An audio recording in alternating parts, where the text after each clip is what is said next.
Assalamualaikum warahmatullahi wabarakatuh. Selamat pagi teman-teman semuanya. Oke, pada pagi hari ini saya bersama kelompok saya akan menjelaskan mengenai dampak masif korupsi. Oke, silakan teman-teman bisa dengarkan ya.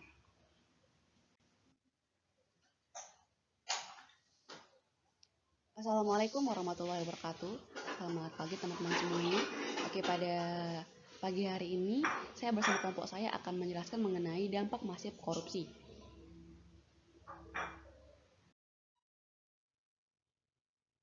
Nah, anggota kelompok saya di sini ada saya sendiri tentunya, Puji Kurniawan Arzamnur, kemudian ada Risma Julianti, ada Risma Lia Dwi Putri Marwan. Nah, anggota kelompok saya di sini.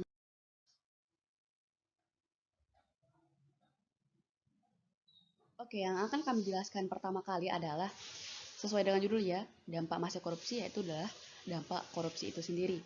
Lalu apa saja dampak tersebut? Oke, mari kita lanjut. Oke,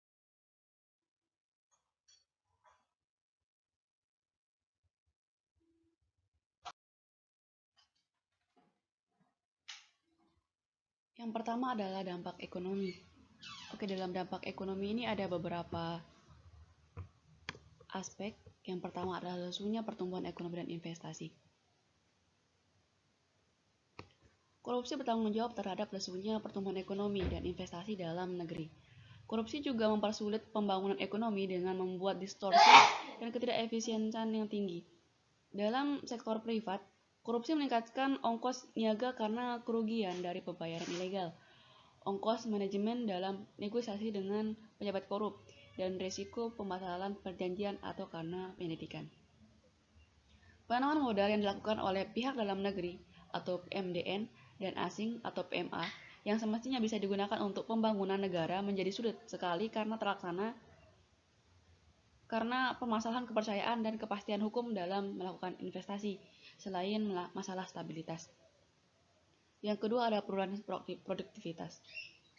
Dengan semakin lesunya pertumbuhan ekonomi dan investasi, maka tidak dapat disanggah lagi bahwa produktivitas akan semakin menurun. Hal ini terjadi seiring dengan terhambatnya sektor industri dan produksi untuk bisa berkembang lebih baik atau melakukan pengembangan kapasitas. Yang ketiga, rendahnya kualitas barang dan jasa bagi publik.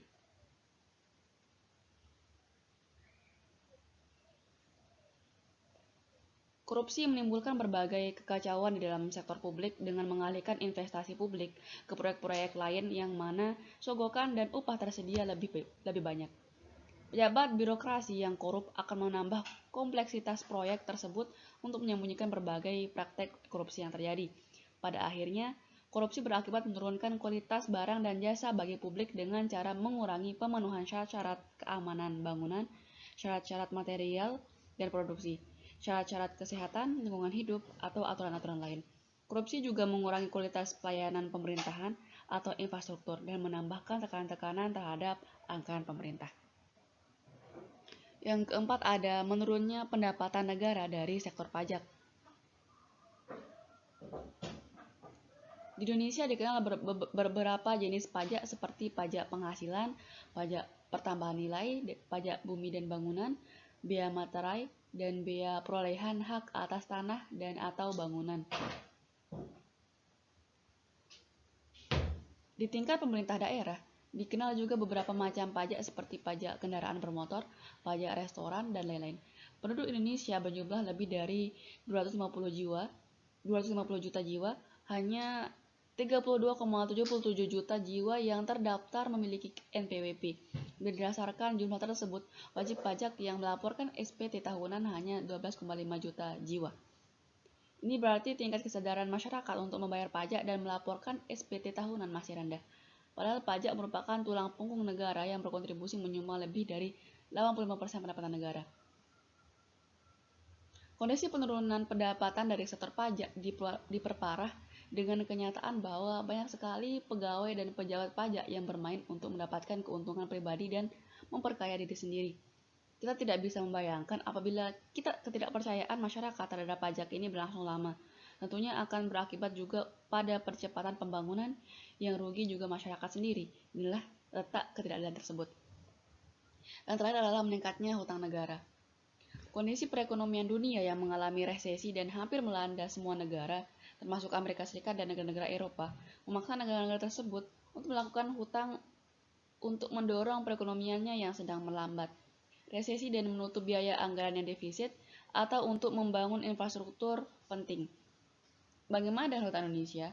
Korupsi yang terjadi di Indonesia diduga mengakibatkan kondisi di atas pada akhirnya akan meningkatkan hutang luar negeri yang semakin besar.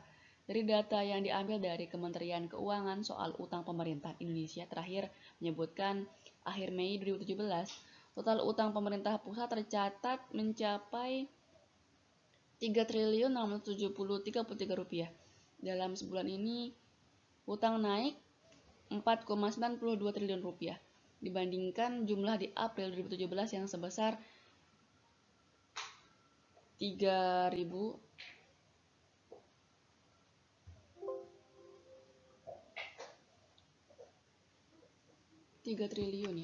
triliun rupiah.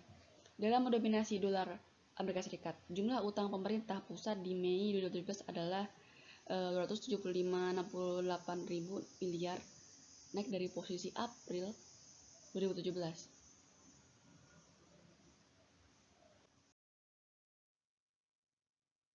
Yang kedua adalah dampak sosial dan kemasyarakatan. Ada beberapa dampak yang terjadi. Pertama adalah mahalnya harga jasa dan pelayanan publik. Praktek korupsi yang terjadi membuat terjadinya ekonomi biaya tinggi. Beban yang ditanggung pelaku-pelaku ekonomi akibat korupsi disebut high cost economy. Dari istilah pertama di atas, terlihat bahwa potensi korupsi akan sangat besar terjadi di negara-negara yang menerapkan kontrol pemerintah secara ketat dalam praktek perekonomian, alias memiliki kekuatan monopoli yang besar, karena rentan sekali terhadap penyalahgunaan. Yang disalahgunakan di sini adalah perangkat-perangkat publik atau pemerintah, dan yang diuntungkan adalah kepentingan-kepentingan pribadi. Yang kedua adalah pengentasan kemiskinan berjalan lambat. Walaupun tercatat mengesankan dalam 7 tahun terakhir, namun upaya pengentasan kemiskinan dirasakan lambat. Hal ini terjadi karena berbagai sebab seperti lemahnya koordinasi dan pendanaan dan lembaga. Di samping itu juga kesulitan yang terjadi karena permasalahan kemiskinan itu sendiri, yang pada akhirnya masyarakat miskin sangat sulit untuk mendapatkan akses ke lapangan kerja yang disebabkan latar belakang pendidikan. Sedangkan untuk membuat pekerjaan sendiri banyak terkendala oleh kemampuan teknis dan pendanaan. Yang ketiga ada terbatasnya akses bagi masyarakat miskin. Korupsi yang telah menggurita dan terjadi di setiap aspek kehidupan mengakibatkan high cost economy, di mana semua harga-harga melambung tinggi dan semakin tidak terjangkau oleh rakyat miskin. Kondisi ini mengakibatkan rakyat miskin semakin tidak bisa mendapatkan berbagai macam akses dalam kehidupannya. Yang keempat ada meningkatnya kriminalitas. Dalam korupsi, tidak diragukan lagi dapat menyuburkan berbagai jenis kejahatan dalam masyarakat. Mulai praktik korupsi, sindikat kejahatan atau penjahat perseorangan dapat leluasa melanggar hukum, menyusupi berbagai organisasi negara dan mencapai kehormatan. Di India, para penyeludup yang populer sukses menyusup ke dalam tubuh partai dan memangku jabatan penting. Bahkan di Amerika Serikat, melalui suap, polisi korup menyediakan proteksi kepada organisasi-organisasi kejahatan dengan pemerintahan yang korup. Semakin tinggi tingkat korupsi, semakin besar pula kejahatan. Kemudian yang terakhir adalah solidaritas yang semakin langka. Korupsi yang begitu masif yang terjadi membuat masyarakat merasa tidak mempunyai pegangan yang jelas untuk menjalankan kehidupannya sehari-hari. Kepastian masa depan yang tidak jelas serta himpitan hidup yang semakin kuat membuat sifat kebersamaan dan kegotong royongan yang selama ini dilakukan hanya menjadi retorika saja. Masyarakat semakin lama menjadi semakin individual yang hanya mementingkan dirinya sendiri dan keluarganya saja. Hal ini bisa dimengerti mengapa masyarakat melakukan ini, karena memang sudah tidak ada lagi kepercayaan kepada pemerintah, sistem hukum, bahkan masyarakatnya sendiri. Yang ketiga adalah birokrasi dan pemerintah. Dampak yang pertama adalah matinya etika sosial politik. Banyak pejabat negara, wakil rakyat, atau petinggi partai politik yang tertangkap karena korupsi, dan justru mereka tidak Ada yang menunjukkan perasaan bersalah, malu, ataupun jera di depan umum.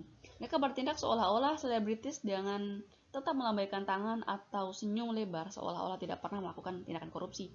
Hal ini terjadi juga karena mereka menyangka bahwa mereka akan bebas dari tuduhan atau akan dengan mudah bebas dengan memberikan upeti kepada penegak hukum yang mengadilinya. Kemudian yang kedua adalah tidak efektifnya peraturan dan perundang-undangan.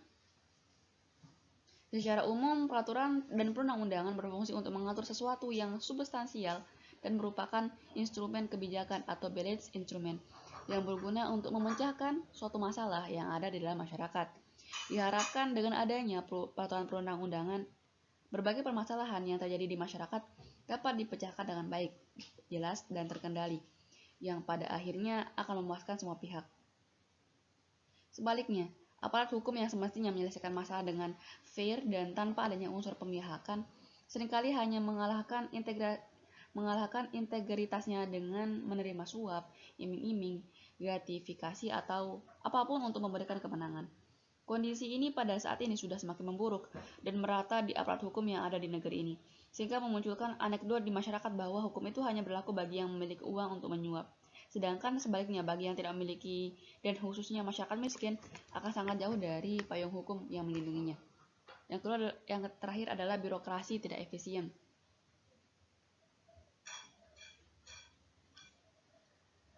Kondisi ini sebenarnya sangat berlawanan dengan tujuan dan fungsi birokrasi tersebut yang diadakan, yaitu untuk memberikan pelayanan kepada publik. Dalam konteks ini, birokrasi memiliki peran yang sangat penting dalam menentukan keberhasilan pemerintahan dalam menjalankan program dan kebijakannya untuk dirasakan publik. Namun kenyataan yang terjadi dalam birokrasi ini adalah ketidakefisiensian birokrasi. Pada saat ini banyak sebenarnya investor yang tertarik untuk menanamkan modalnya di Indonesia. Namun untuk mendapatkan perizinan usaha dan investasi harus melalui birokrasi yang panjang dan berbelit. Ada 10-12 prosedur meja yang harus dilewati dan ketidakjelasan waktu penyelesaian pengurusan menjadi sangat rentan terhadap tindakan korupsi. Pada akhirnya, suap adalah jalan yang banyak ditempuh untuk itu.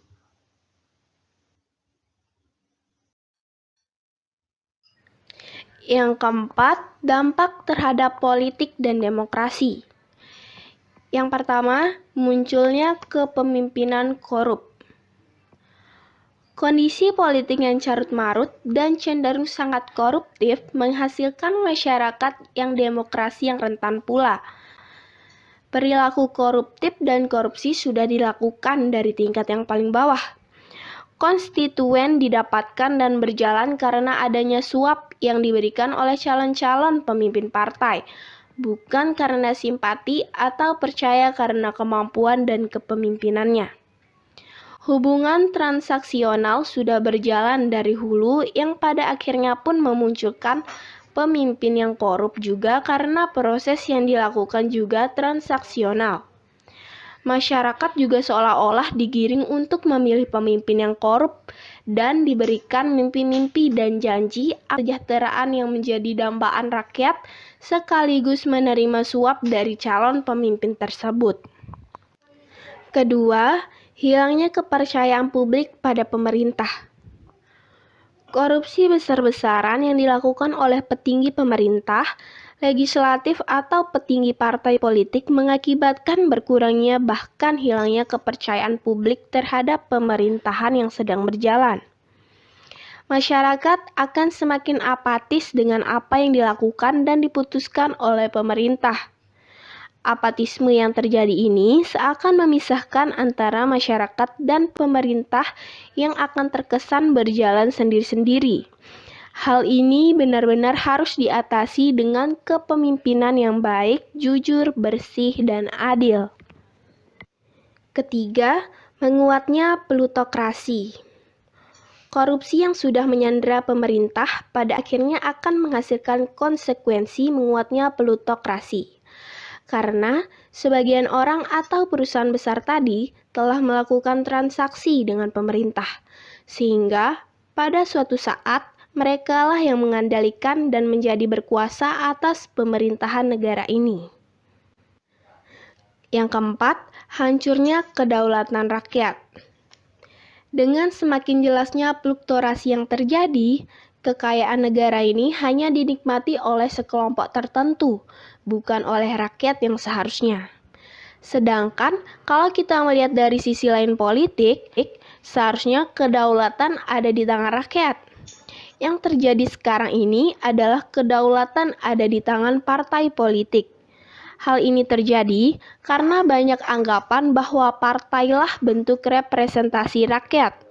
Karena partai adalah dari rakyat dan mewakili rakyat, sehingga banyak orang yang menganggap bahwa wajar apabila sesuatu yang didapat dari negara dinikmati oleh partai.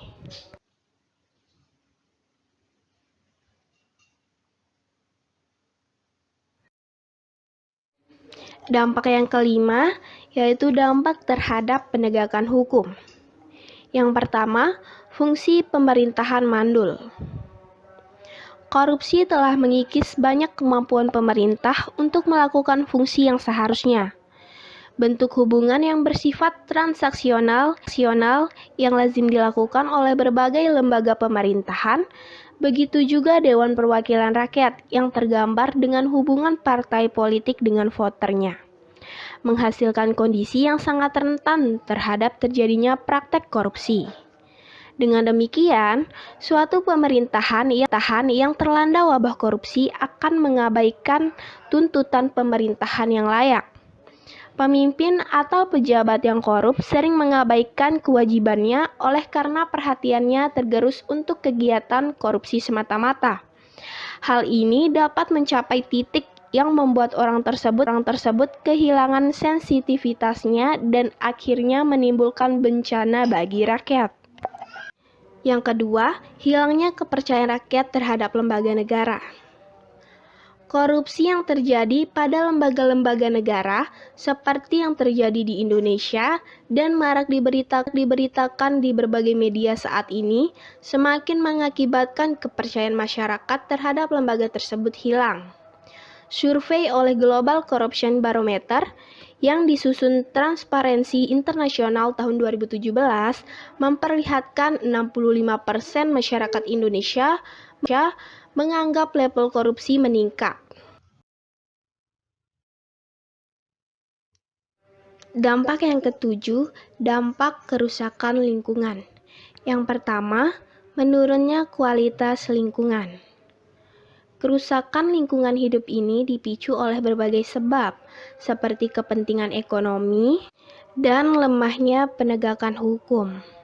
Dalam hal ini, mentalitas bangsa Indonesia ini juga dipertanyakan. Mentalitas yang korup ini ternyata berdampak sangat merusak lingkungan hidup yang pada akhirnya nanti juga akan merusak semua yang ada di negara ini. Mentalitas korup ini harus segera diakhiri dan dirubah menjadi mentalitas yang lebih baik, lebih peduli, dan lebih produktif. Bagaimanapun juga, anak cucu kita juga berhak menikmati kekayaan negeri ini. Yang kedua, menurunnya kualitas hidup manusia. Lingkungan hidup yang telah rusak atau bukan saja akan menurunkan kualitas lingkungan itu sendiri, namun lebih jauh akan berdampak terhadap menurunnya kualitas hidup manusia yang ada di dalamnya serta kualitas hidup global.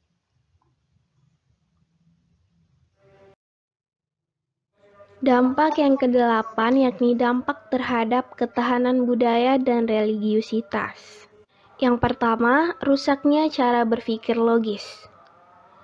Budaya yang sudah lama mengakar di Indonesia yang muncul dari cara berpikir nenek moyang yang merupakan wujud kearifan lokal bisa dalam sekejap rusak dan hilang dari bumi yang dipijaknya.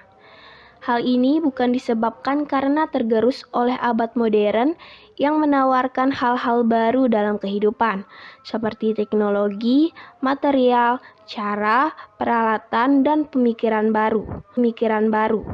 Justru dengan munculnya abad modern, banyak hal yang bisa kita petik manfaatnya dalam mempertahankan kebudayaan. Koruptor selalu berpikir bagaimana cara mendapatkan keuntungan dengan cara-cara cepat dan keji. dengan jalan manipulasi berbagai informasi, bahkan merubah cara berpikir orang, sehingga seolah-olah korupsi yang dilakukan kelihatan wajar dan tidak melawan hukum. Sesuatu yang benar dengan semerta-merta dibuat menjadi salah, dan sebaliknya yang salah dibuat seolah-olah menjadi benar. Perilaku koruptif dan korupsi yang dilakukan secara terus-menerus dan masif bagaimanapun juga akhirnya akan mempengaruhi dan mengubah cara berpikir logis bangsa ini. Sesuatu yang salah menjadi benar dan dibenarkan, sedangkan sesuatu yang benar menjadi salah dan aneh untuk dilakukan. Yang kedua, memudarnya nilai budaya. Cara berpikir logis yang rusak pada akhirnya akan menggerus nilai-nilai budaya yang ada pada negeri ini. Maka tidak heran sekarang ini sudah mulai terlihat tanda-tanda kerusakan yang diakibatkan. Pada saat ini kita sering melihat bagaimana orang yang benar dan baik menjadi sangat sulit untuk menduduki posisi yang seharusnya dipegang, digantikan oleh orang-orang yang buruk dan busuk dalam berpikir dan bertindak. Menjadi orang baik dan benar menjadi salah dan aneh di tengah-tengah orang yang korup. Kita semua sebenarnya sudah mengetahui dan memahami bahwa negara ini tidak akan berdiri tegak dan bermartabat apabila nilai-nilai budaya ditinggalkan. Nilai-nilai budaya merupakan pondasi bangsa, di mana ada nilai-nilai yang disepakati dan tertanam dalam suatu masyarakat, organisasi, wilayah lingkungan masyarakat, di mana nilai-nilai ini akhirnya mengakar menjadi suatu kebiasaan, kepercayaan, simbol-simbol dengan karakteristik tertentu yang dapat dibedakan antara satu budaya dengan lainnya, serta menjadi acuan perilaku dan tanggapan atas apa yang akan terjadi atau sedang terjadi. Oleh sebab itu, nilai-nilai budaya bangsa Indonesia adalah masyarakat yang berbudaya tinggi, dan ini harus dijaga sampai kapanpun, tentunya dengan nalar yang sehat. Yang ketiga, bergesernya religiusitas masyarakat. Pada saat ini, korupsi sudah merambah kemana-mana, bukan hanya di bidang ekonomi dan politik, tetapi juga sudah masuk di bidang agama, di mana ranah paling sakral ini ternyata tidak terbebas dari tindak pidana korupsi. Agama adalah sesuatu yang suci bagi bangsa Indonesia dan masih dipercaya sebagian besar masyarakat sebagai ujung tombak yang mampu menyelesaikan permasalahan.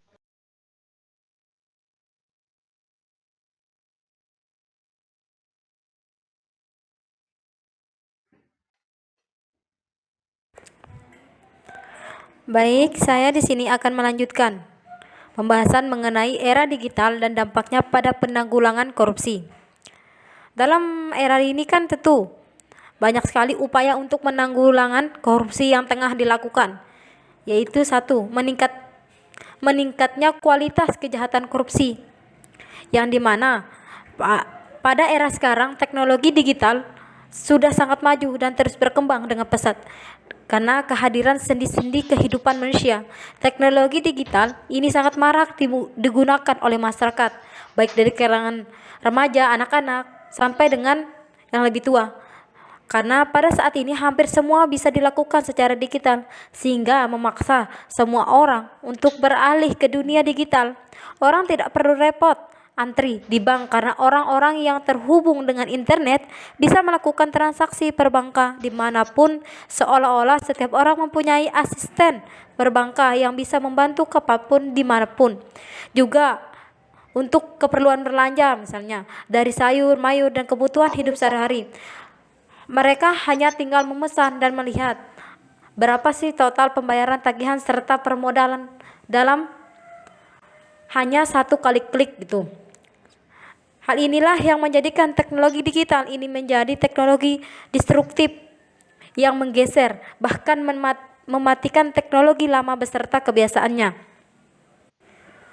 Meskipun begitu, teknologi digital ini mungkin akan dijadikan sebagai alat untuk menciptakan kejahatan korupsi dengan pendekatan baru.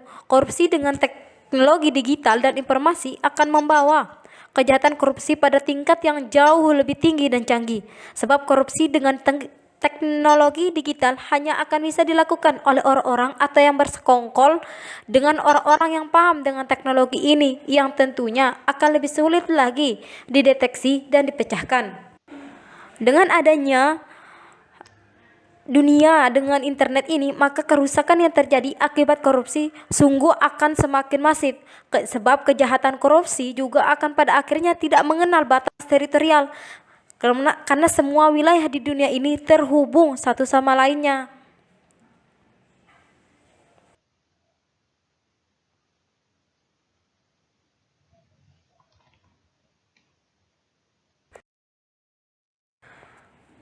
Ketiga, mengenai hoax, tantangan pemberantasan korupsi.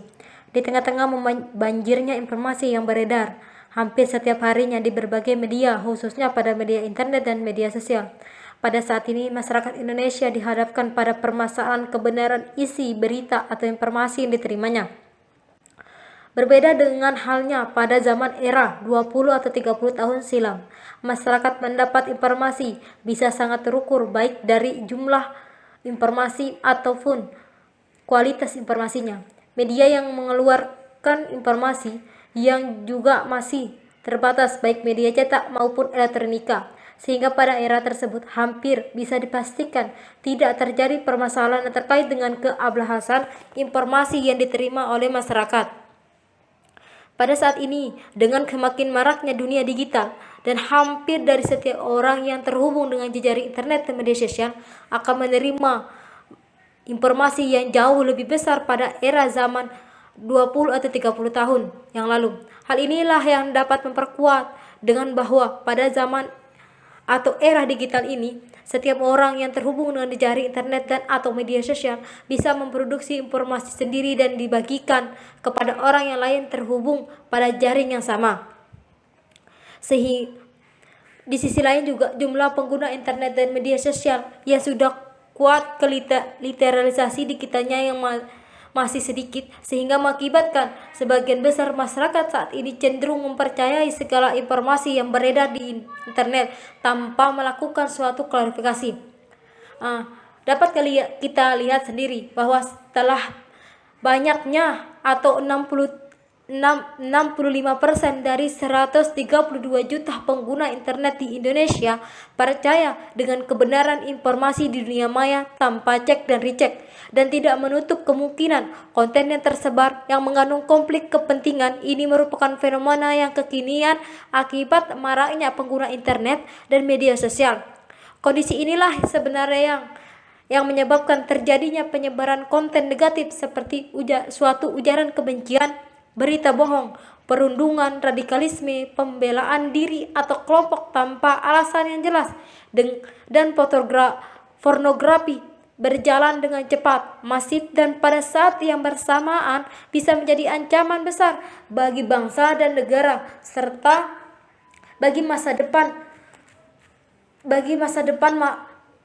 anak-anak ke depannya.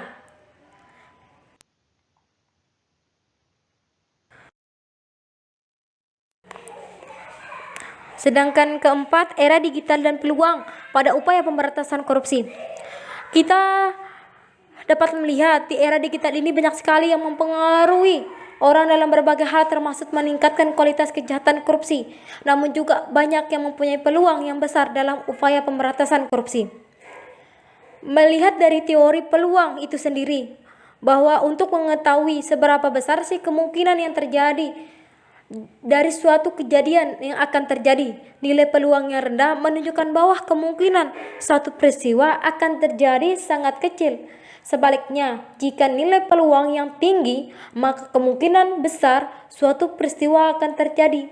Peluang dapat kita maksudkan sebagai situasi atau kondisi yang ada di lingkungan atau masyarakat yang memberikan kemungkinan upaya pemberantasan korupsi bisa berhasil. Di era digital ini, situasi dan kondisi yang dimaksud mencangkup lingkup yang luas, seperti budaya, tingkat pendidikan, kondisi sosial, politik, perundang-undangan dan peraturan pemerintah, serta teknologi dan sebagainya. Kita dapat lihat peluang itu terdiri dari sisi budaya. Budaya yang ada di Indonesia merupakan budaya adiluhut, yang budaya yang sangat tinggi, yang menjunjung tinggi nilai kejujuran, kebaikan, keselarasan alam semesta, serta menempatkan agama dan ketuhanan pada tataran yang sangat tinggi. Artinya bahwa dari sisi budaya, bahwa peluang itu untuk pemberantasan korupsi adalah sangat tinggi.